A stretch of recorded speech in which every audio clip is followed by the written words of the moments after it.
Well, Nepal's Oli government has in fact gone ahead and lifted the ban on social media. Nepal's Oli government has lifted its controversial ban on several social media platforms after violent protests erupted in Kathmandu, led largely by the Generation Z youth. At least 19 people were killed and over 300 were injured in the protests. Protesters clashed with police near Parliament, where some broke through the security barricades and vandalized the gates.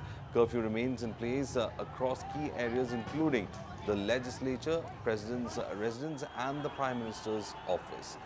The protests began over social media ban but have now grown into a larger movement against the deep-rooted corruption. Several protesters were heard expressing their frustration not only on the ban on social media but against corruption, which the protesters felt was completely being institutionalized. TikTok, which is still accessible and during the protests saw viral videos of the children of the politicians who were flaunting their wealth. This series of visuals on TikTok resulted in the anger of the Gen Z coming onto the streets and added fuel to the fire.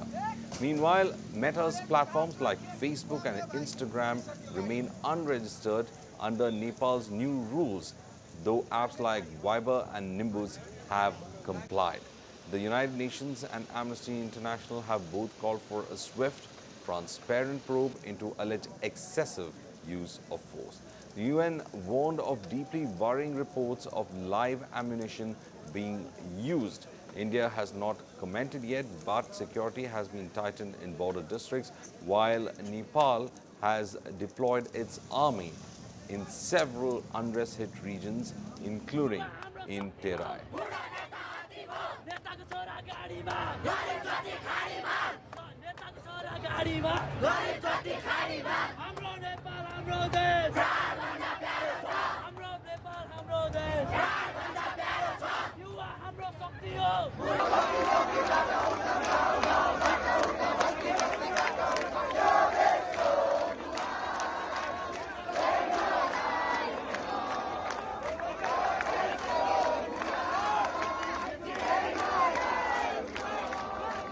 The government has in fact lifted the ban on social media. The government has in fact lifted the ban after the massive protest carried out by what is being termed as the Gen Z protesters, especially on the ban on social media. What turned out to be questioning the government on the ban on social media has turned out into a mass movement against the government itself. Corruption is one of the things that has been highlighted in the movement. Generation Z, in fact, tried to even storm into the parliament in Nepal by breaking through the security barricades. The protests continued and it became violent with at least 19 people being killed in this violence. In fact, the revolution, which was started off by the young, has resulted in at least 19 deaths. There were reports of rubber bullets being fired at the protesters, and at the same time, the police, in fact, struggling to get control of the streets. Meanwhile, there had to be a forced march and flag marches to ensure that the situation did not turn volatile in certain other areas as well. Meanwhile, security had been provided to the top leaders of Nepal as the youth brought their anger towards the streets and targeted their residences as well.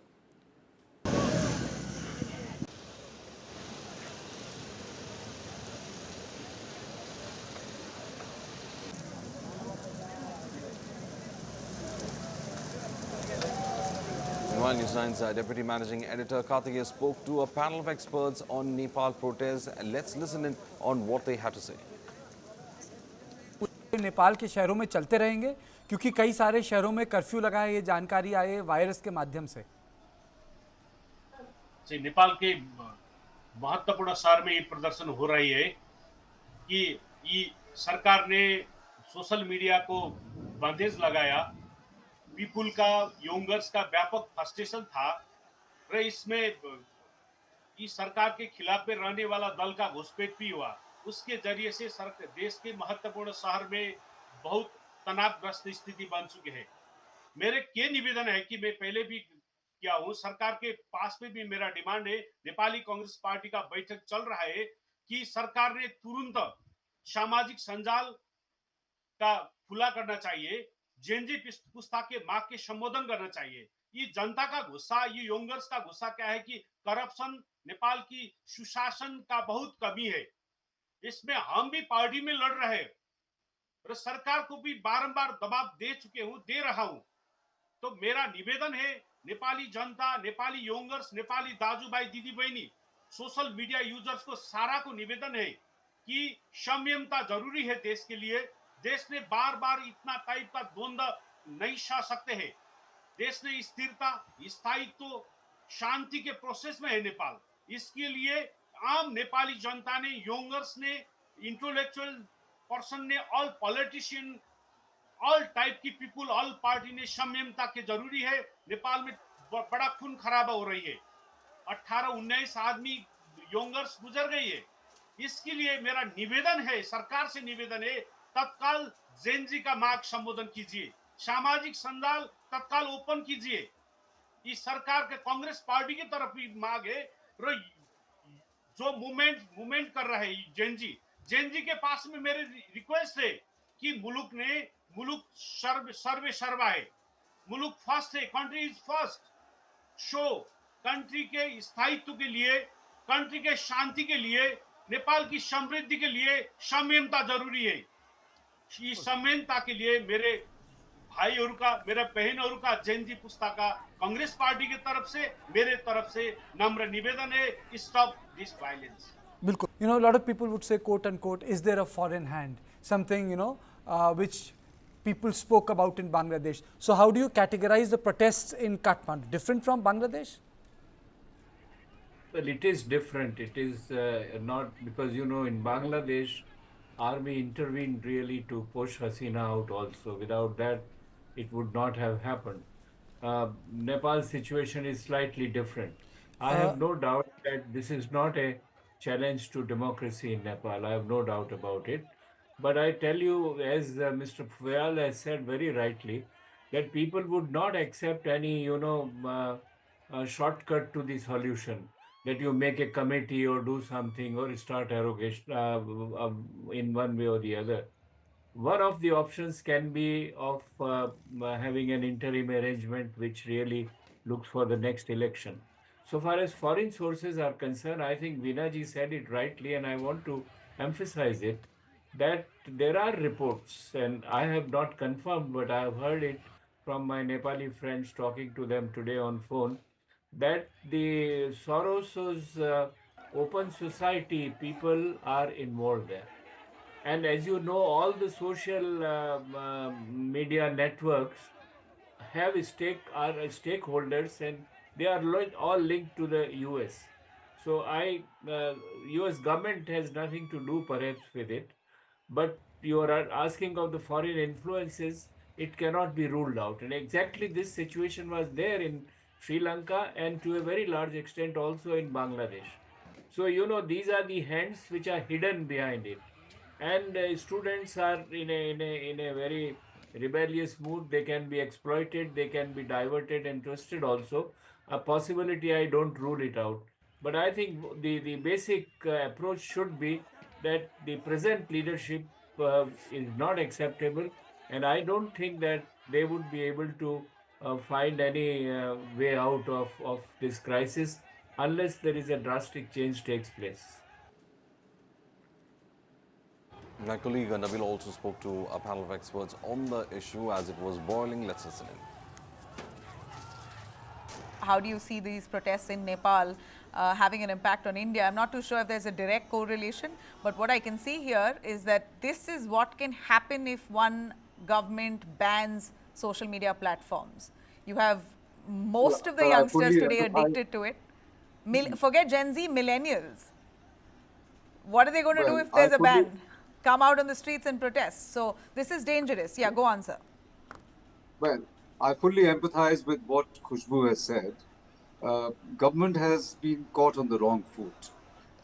Firstly, I think it was very knee-jerk reaction for them to have banned the entire spectrum of social media platforms. Now, if you look at it yourself, I mean, if I look at myself, how much of the social media we are using, Yeah. certainly youngsters depend a lot on these platforms. And to ban the entire spectrum, I think is literally shutting the life on them. And I think they would be very resentful. Uh, this protest is totally unprecedented. Of course, they draw inspiration from the fact that similar uprisings have taken place for different reasons, of course, in Sri Lanka and Bangladesh. So I think the youth realize their power.